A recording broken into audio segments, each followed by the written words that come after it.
கலங்கரை சொந்தங்களுக்கு அன்பு வணக்கம். தொகுதி கல ஆய்வு நிகழ்ச்சிக்கு உங்களை வரவேற்பதில் மகிழ்ச்சி. இன்னைக்கு எந்த சட்டமன்ற தொகுதியினுடைய கல ஆய்வு நம்ம பார்க்க போறோம் அப்படின்னா, சட்டமன்ற தொகுதியினுடைய எண் 186வது சட்டமன்ற தொகுதி சிவகங்கை சட்டமன்ற தொகுதியினுடைய கல ஆய்வு எந்த அளவுக்கு இருக்கு, நாம் தமிழர் கட்சியினுடைய ஒரு கோட்டையாக சிவகங்கையினுடைய இந்த சட்டமன்ற தொகுதி மாற இருக்கிறது 2026 அப்படின்ற ஒரு விஷயத்தை தான் நம்ம புள்ளி விவரங்களோடு ஆதாரங்களோடு இந்த காணொலியில முழுமையாக பார்க்க இருக்கிறோம். அதுல முதல்ல பாத்தீங்கன்னா 2016ஆம் ஆண்டு அப்போதுதான் நாம் தமிழர் கட்சி முதல்ல தேர்தலில் போட்டுக்கிட்டது. ஆகவே அந்த ஆண்டு முதல்ல நாம் தமிழர் கட்சிக்கு எந்த மாதிரியாக சாதகமாக இருக்கு, ஏன்னா அப்பதான் குழந்தை பிறந்து நடக்கக்கூடிய வயதுல முதல் தேர்தல்ல போட்டிடுறாங்க. ஆகவே இந்த முதல் தேர்தல் அவங்களுடைய வாக்கு சதவீதம் பர்சன்டேஜ் இதெல்லாம் எப்படி இருக்கு அப்படின்றத பார்க்கலாம்.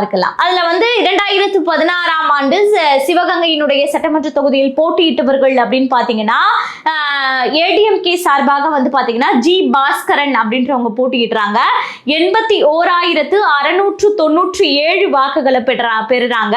அது மட்டும் இல்லாமல் 43.15% வாக்குகளை அவர்கள் பெற்றிருக்கிறாங்க. அதே போல திமுக சார்பாக பாத்தீங்கன்னா எம் சத்திதானந்தன் அப்படின்றவர் தான் போட்டியிடுறாரு. அவர் பாத்தீங்கன்னா 75,061 வாக்குகளை பெறுகிறார். பர்சன்டேஜ் வைஸ் பாத்தீங்கன்னா 39.46% அவங்களுடைய ஓட்டு சதவீதமாக இருக்கு. அதன் பிறகு சிபிஐயின் சார்பாக பாத்தீங்கன்னா குணசேகரன் அப்படின்றவர் போட்டியிடுறாரு. 15,114 வாக்குகளை பெறுறாரு. 7.98% அவங்களுடைய வாக்காக இருக்கிறது. அப்புறம் ஆல் இந்தியா ஃபார்வர்ட் பிளாக் கட்சியின் சார்பாக பாத்தீங்க அப்படின்னா ஜிஎம் ஸ்ரீதர் வாண்டையார் அவர் தான் போட்டியிடுறாரு. 5,214 வாக்குகளை பெறுறாரு. 2.75% இவர்களுடைய வாக்கு சதவீதமாக இருக்கிறது. அதன் பிறகு நாம் தமிழர் கட்சியின் சார்பாக கோட்டை ரமா அப்படின்றவங்க தான் போட்டியிடுறாங்க. அவங்க பெற்ற வாக்குகள் பாத்தீங்கன்னா 3,118 வாக்குகளை பெறுகிறார்கள். 1.65% நாம் தமிழர் கட்சி 1.65% வாக்கு வங்கியில பர்சன்டேஜ்ல தான் இருக்காங்க முதல் தேர்தல்ல. அதுக்கப்புறம் இடிஎம்கே அதாவது எழுச்சி தமிழர் முன்னேற்ற கழகத்தின் சார்பாக டி வெள்ளைக்கண்ணு அப்படின்றவர் போட்டியிடுறாரு. அவர் பாத்தீங்கன்னா 1,809 வாக்குகளை பெறாரு. 0.96% இவங்களுடைய ஓட் பர்சன்டேஜ் ஆக இருக்கு. நோட்டாக்கு வந்த வாக்குகள், ஏன்னா இருக்கக்கூடிய கட்சிகள்லாம் இருந்தாலும் எனக்கு அந்த கட்சிகளுக்கு போடுவதற்கு விருப்பம் இல்லை, ஆகவே நான் நோட்டாவை தேர்வு செய்கிறேன் அப்படின்னு நோட்டாவை தேர்வு செய்தவர்கள் யாரு அப்படின்னு பாத்தீங்கன்னா 1,530 பேர் நோட்டாக்கு ஓட்டு போட்டிருக்காங்க. 0.81% இந்த பர்சன்டேஜ் இருக்கு. அதே போல பாமகவின் சார்பாக பாத்தீங்கன்னா ராஜசேகரன் என்பவர் தான் போட்டியிடுறாரு. அவருடைய வாக்கு பாத்தீங்கன்னா 1,284 வாக்குகள் தான். 0.52%, 1% கூட கிடையாது. இப்படிதான் முதல்ல 2016ஆம் ஆண்டு சட்டமன்ற தேர்தல்ல நாம் தமிழர் கட்சி வாங்கிய ஓட்டு அப்படின்றது 1.65% தான் இருக்கிறது முதல் சட்டமன்ற தேர்தல்ல. இப்ப 2016 அப்படின்றது சட்டமன்ற தேர்தல். அதன் பிறகு 2019 தேர்தல் அப்படின்றது பாத்தீங்கன்னா உங்களுக்கு நல்லா தெரியும், அது நாடாளுமன்ற தேர்தல். நாடாளுமன்ற தேர்தல்ல நாம் தமிழர் கட்சி போட்டியிட்டாலும் பரவாயில்ல, போட்டியிடனாலும் பரவாயில்ல, இருந்தாலும் நாம் தமிழர் கட்சி அதனை புறக்கணிக்காமல் ஒவ்வொரு தேர்தலிலும் போட்டியிடும்ன்றது உலகறிந்த உண்மை. ஆகவே அந்த தேர்தல்ல நாம் தமிழர் கட்சிக்கு ஓட்டு போட்டால் சீமான் அவர்களால் பிரதமராக மாற முடியாது, இருந்தாலும் நாம் தமிழர் கட்சியை தான் நாங்கள் ஆதரிப்போம் அப்படின்னு உறுதியாக நாம் தமிழர் கட்சிக்கு ஓட்டு போட்டவர்கள்லாம் யாரு அப்படின்றது தான் இந்த இதுல நம்ம பார்க்க போறோம். அதுல பாத்தீங்க அப்படின்னா 2019 சிவகங்கை நாடாளுமன்ற தொகுதியில நாம் தமிழர் கட்சிக்கு ஓட்டு போட்டவங்க மத்த எந்தெந்த கட்சிக்கு எவ்வளவு சதவீதம் ஓட்டு போட்டிருக்காங்க அப்படின்றதெல்லாம் பார்க்கலாம். ஃபர்ஸ்ட் பாத்தீங்கன்னா காங்கிரஸின் சார்பாக கார்த்திக் சிதம்பரம் அவர் தான் போட்டியிடுறாரு. 5,66,104 வாக்குகளை சிவகங்கை தொகுதியில பெறுறாரு. 52.43% அவங்களுடைய பாத்தீங்கன்னா அந்த ஓட் பர்சன்டேஜ் வந்து இருக்கு. அதன் பிறகு பிஜேபியின் சார்பாக வந்து பாத்தீங்கன்னா எச் ராஜா அவர்கள் போட்டியிடுறாரு. 2,33,860 வாக்குகளை பிஜேபியின் சார்பாக பெறுறாங்க. 21.63% அவங்களுடைய ஓட் பர்சன்டேஜ் இருக்கு. அதே போல அமமுக அவங்களின் சார்பாக வந்து பாத்தீங்கன்னா நமக்கு தெரியும் அமமுக வந்து பிரிஞ்சது, அதாவது ஏடிஎம்கேல ஏற்பட்ட அந்த சலசலப்பின் காரணமாக அமமுக வந்து பிரிஞ்சிருந்தது இல்லையா. அப்போ வந்து வி பாண்டி அப்படின்றவர் வந்து போட்டியிடுறாரு. அவர் வாங்கிய ஓட்டுகள் அப்படின்னு பாத்தீங்கன்னா 1,22,534 ஓட்டுகளை பெறாங்க. அவங்களுடைய பர்சன்டேஜ் வந்து 11.33%. அதன் பிறகு நாம் தமிழர் கட்சியின் சார்பாக சக்தி பிரியா அப்படின்றவங்க போட்டியிடுறாங்க. அவங்களுடைய வாக்குகள் பாருங்க 72,240 வாக்குகள். முதல் தேர்தல்ல சட்டமன்ற தேர்தல்ல வாங்கிய ஓட்டுகள் 5,000, இப்போ 72,000. எவ்வளவு பெரிய 3 மடங்கு வளர்ச்சி அடைந்திருக்கா இல்லையா? இது வந்து பாராளுமன்ற தேர்தல். இதுல ஓட்டு போட்டாலும் நாம் தமிழர் கட்சி வின் பண்ணாலும் வந்து பாத்தீங்கன்னா இதுல வந்து சீமான் அவர்கள் பிரதமராக ஆக முடியாது, இருந்தாலும் நாங்கள் நாம் தமிழர் கட்சியை ஆதரிக்கிறோம் அப்படின்னு இந்த 16, 17, 19 இந்த 3 வருடங்கள்ல நாம் தமிழர் கட்சியினுடைய செயல்பாட்டுகள், அவர்கள் மக்களுக்காக உழைத்த அந்த உழைப்பு, அதனுடைய வெற்றியாக இந்த 72,240 ஓட்டுகள் கிடைத்திருக்கு. அவங்களுடைய பர்சன்டேஜ் ஒரு பர்சன்டேஜ்ல இருந்து 6.68% நாம் தமிழர் கட்சியினுடைய அந்த வாக்கு வங்கி வந்து உயர்ந்திருக்கு அப்படின்லாம். அடுத்து எம்என்கே, அதாவது நமக்கு தெரியும் மக்கள் நீதி மையம், அதன் சார்பாக வந்து பாத்தீங்கன்னா ஸ்நேகன் அவர்கள் போட்டியிட்டாரு. இந்த பிக் பாஸின் மூலம் அவர் பெற்ற வாக்கு அப்படின்னு பாத்தீங்கன்னா 22,931 வாக்குகள். 2.12% தான் வந்து வாங்கி இருந்தாரு. பிக் பாஸ்ல என்னதான் பிரபலமா இருந்தாலும் மக்கள் அவரை பிரபலமாக்க விரும்பல அப்படின்றது தெரியுது. அதே போல நோட்டாக்கு போட்ட ஓட்டுகள் அப்படின்னு பாத்தீங்கன்னா 9,283 வாக்குகள் நோட்டாவுக்கு செலுத்திருக்காங்க. எங்களுக்கு எந்த கட்சியும் வேண்டாம், நாங்கள் நோட்டாவுக்கே போடுறோம் அப்படின்ற மாதிரி அதனுடைய பர்சன்டேஜ் 0.86% இருக்கு அப்படின்றது தான் விஷயம். இப்ப 2019 தேர்தல்ல கார்த்திக் சிதம்பரம் தான் வெற்றி பெற்றாரு காங்கிரசின் சார்பாக.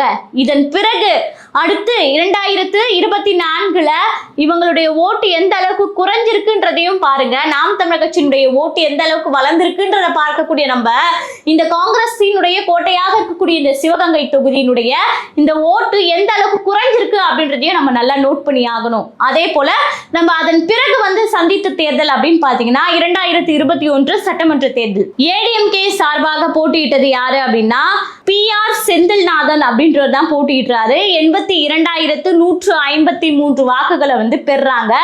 40.66% இவங்களுடைய வாக்கு வங்கி இருக்கிறது.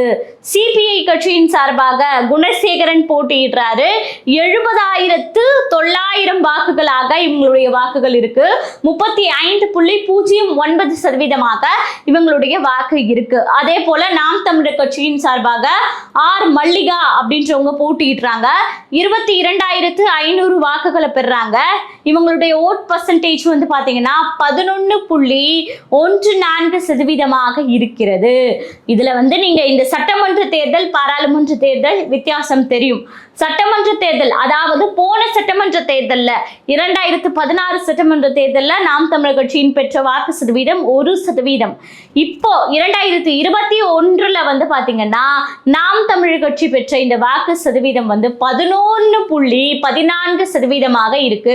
அப்போ 10% ஒரு சட்டமன்ற தேர்தல்ல இருந்து அடுத்த சட்டமன்ற தேர்தலுக்கு வளர்ந்திருக்கு அப்படின்றதுதான் நம்ம முக்கியமாக இந்த இடத்துல பார்க்க வேண்டிய விஷயம்.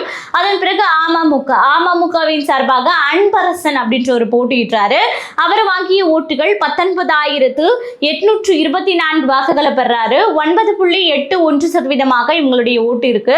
அதே போல மக்கள் நீதி மையத்தின் சார்பாக சி ஜோசப் அப்படின்றவங்க போட்டியிடுறாங்க. 2,105% வாக்குகளை பெறாங்க.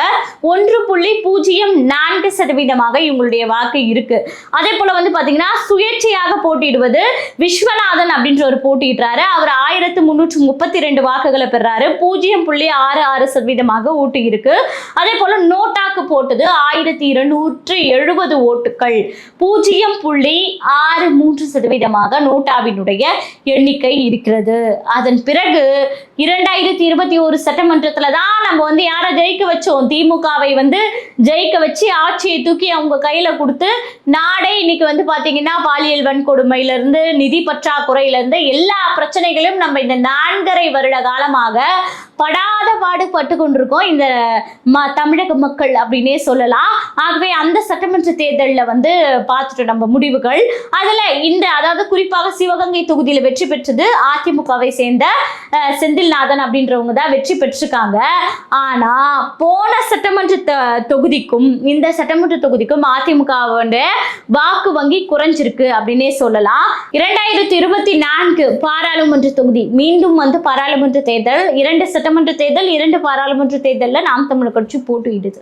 ஆகவே இந்த பாராளுமன்ற தேர்தலில் 2024 பாராளுமன்ற தேர்தலில் நாம் தமிழர் கட்சியினுடைய இந்த வாக்கு வங்கி எவ்வளவு உயர்ந்திருக்கு அப்படின்றத பார்க்கலாம். ஃபர்ஸ்ட் காங்கிரஸின் சார்பாக அதே கார்த்திக் சிதம்பரம் தான் போட்டியிடுறாரு. 4,27,677 வாக்குகளை பெறாரு. போன பாராளுமன்ற தேர்தலில் 2019 பாராளுமன்ற தேர்தலில் கார்த்திக் சிதம்பரம் 5 லட்சத்துக்கும் மேற்பட்ட வாக்குகளை பெற்றிருந்தாரு. அதே 2024 பாராளுமன்ற தேர்தலில் 4,27,677 வாக்குகளை பெற்றிருக்காரு. 40.60% இவங்களுடைய சதவீதம் இருக்கிறது. அதன் பிறகு அதிமுகவின் சார்பாக சேவியர் தாஸ் போட்டியிடுகிறார். இவருடைய வாக்கு வங்கி 2,22,13 ஓட்டுகளை பெறுகிறார்கள். 21.08 இவங்களுடைய வாக்கு வங்கி இருக்கிறது. அதே போல பிஜேபியின் சார்பாக வந்து பாத்தீங்கன்னா தேவநாதன் யாதவ் அப்படின்ற ஒரு போட்டியிட்டாரு. அவருடைய வாக்கு வங்கி 1,95,788 இவங்களுடைய வாக்கு வங்கி இருக்கு. பர்சன்டேஜ் வந்து பாத்தீங்கன்னா 18.59% இருக்கிறது. அதே போல நாம் தமிழர் கட்சியின் சார்பாக கடைசியாக நடந்த தேர்தல் அதுதான். இதன் பிறகு 2026 நாம் தமிழர் கட்சி களமிறங்க போகுது. இந்த நாம் தமிழர் கட்சியினுடைய 2024 நாடாளுமன்ற தேர்தலில் எழிலரசி பெற்ற வாக்கு 1,63,412 வாக்குகளை பெற்றிருக்காங்க. இதே நம்ம ஏற்கனவே பார்த்தோம். 2019 வந்து பாத்தீங்கன்னா நாம் தமிழர் கட்சியின் சார்பாக எவ்வளவு எடுத்திருந்தாங்கன்னா 72,240 ஓட்டுகளை பெற்றிருந்தாங்க. ஆனா 2019 பிறகு 2024 மீண்டும் வந்து பாத்தீங்கன்னா நாடாளுமன்ற தேர்தல்ல 1,63,412 வாக்குகளை பெற்றிருக்காங்க. எவ்வளவு வித்தியாசம் பாருங்க. கிட்டத்தட்ட ஒரு 3 மடங்கு வந்து வாக்குகள் அதிகரித்திருக்கு அப்படின்னே சொல்லலாம். இவங்களுடைய பர்சன்டேஜ் 15.51% இருக்கிறது. நோட்டாவுக்கு போட்டு வாக்குகள் 8,189 இருக்கிறது. 0.78% இருக்கு அப்படின்னே சொல்லலாம். அதாவது 1% ஆரம்பிச்ச நாம் தமிழர் கட்சியினுடைய சதவீதம் அதன் பிறகு வந்து பாத்தீங்கன்னா படிப்படியாக வளர்ந்து 1% ஃபர்ஸ்ட் தேர்தல்ல வாங்கினாங்க. அதன் பிறகு 2019 வந்து பாத்தீங்கன்னா 11% வாங்கி இருந்தாங்க. 2021 வந்து பாத்தீங்கன்னா 11% தான் இருந்தாங்க. அப்புறம் 2024 வந்து பாத்தீங்கன்னா 15% உயர்ந்திருக்கிறாங்க. அப்ப 2026 தேர்தல் களம் எப்படி இருக்க போகுது அப்படின்னா, அதாவது மக்களினுடைய இந்த எதிர்ப்பு சக்திகள் இதெல்லாம் வந்து அதிமுகவினுடைய மீதும் அதே போல இருக்கக்கூடிய திமுகவின் மீதும் அதிகரித்து வருவதால், அது மட்டும் இல்லாமல் புதிதாக விஜய் வேற களத்துல இறங்குறாரு. என்னதான் இறங்கினாலும் இப்ப கூட வந்து பாத்தீங்கன்னா அவங்களுடைய கட்சி சார்பாக சில போராட்டங்கள் அறிக்கைகள் வெளியிடுறாங்க. ஆனா களத்தில் வந்து ஒரு மக்கள் தலைவனாக இன்னும் விஜய் செயல்பட தொடங்கவில்லை. ஆகவே வந்து இதே நிலை நீடித்தால் அவர்களுக்கு பெரிய அளவுல வந்து வாக்குகள் வந்து நாம் தமிழர் கட்சியினுடைய வாக்குகள் பிரியாது. ஏன்னா வாக்குகள் அப்படின்னு விஜய்க்கு விழுந்தா அந்த வாக்குகள் காங்கிரஸ் அப்படி இல்லையா அதிமுக அப்படி இல்லையா திமுக இவர்களின் ஓட்டுகள் தான் பெரிய வாய்ப்பு இருக்கு. ஏன்னா இவர்களின் மீது அதிருப்தி அதிகமாக இருக்கிறது. ஆகவே இவர்களின் வாக்குகள் பிரிவதற்கு வாய்ப்பு இருக்கு. நாம் தமிழர் கட்சியினுடைய வாக்கு அப்படின்றது இந்த மாதிரி கிராஜுவேட்டா இன்க்ரீஸ் ஆயிருக்கு. சும்மா ஒரு தேர்தலில் போட்டிக்கிட்டு இதுதான் எங்களுடைய ப்ரூவ் அப்படின்னு கிடையாது. இவங்க வந்து பாத்தீங்கன்னா கிட்டத்தட்ட 2 சட்டமன்ற தொகுதி 2 நாடாளுமன்ற தொகுதியில போட்டிக்கிட்டதால இவங்களுடைய வளர்ச்சி அப்படின்றது கிராஜுவேட்டா 1%, 11%, அதன் பிறகு மீண்டும் 11%, அதன் பிறகு 15% அப்படின்னு வளர்ந்திருக்காங்க. ஆகவே அதுவும் பாத்தீங்கன்னா 1 மடங்குல இருந்து 3 மடங்கு வளர்ச்சி அடைஞ்சிருக்காங்க. ஆகவே இந்த 2026 தேர்தல்ல விஜய் வந்து திமுகவின் ஓட்டையோ அல்லது அதிமுக கூட்டணியின் ஓட்டையோ பிரிப்பாரே தவிர நாம் தமிழர் கட்சியினுடைய வாக்குகள் அவருக்கு போகாது. அது மட்டுமல்லாமல் இந்த 2 திராவிட கட்சிகளும் எங்களுக்கு தேவையில்லை அப்படின்னு நினைக்கக்கூடிய பல பேர், அது மட்டுமல்லாமல் மக்கள் பிரச்சனை அப்படின்னாலே முதல்ல களத்துல நிற்கக்கூடிய ஒரு தலைவராக சீமான் அவர்கள் வளர்ந்திருப்பதன் காரணமாக இந்த 3 மடங்கு வளர்ச்சி அப்படின்றது இதே போல 2026 தேர்தலிலும் வந்து பாத்தீங்கன்னா 30% வாக்குகள் அப்படின்றது நிச்சயமாக நாம் தமிழர் கட்சிக்கு உறுதியாக கிடைக்கும். ஆகவே வந்து பாத்தீங்கன்னா சட்டமன்றத்துக்கு நாம் தமிழர் கட்சியை சேர்ந்த யாராவது ஒருவர் செல்வதற்கு நிச்சயமாக வாய்ப்பு இருக்கு அப்படின்றது தான் இந்த கள ஆய்வின் மூலம் நம்மால் தெரிந்து கொள்ள வேண்டிய ஒரு விஷயமாக இருக்கு.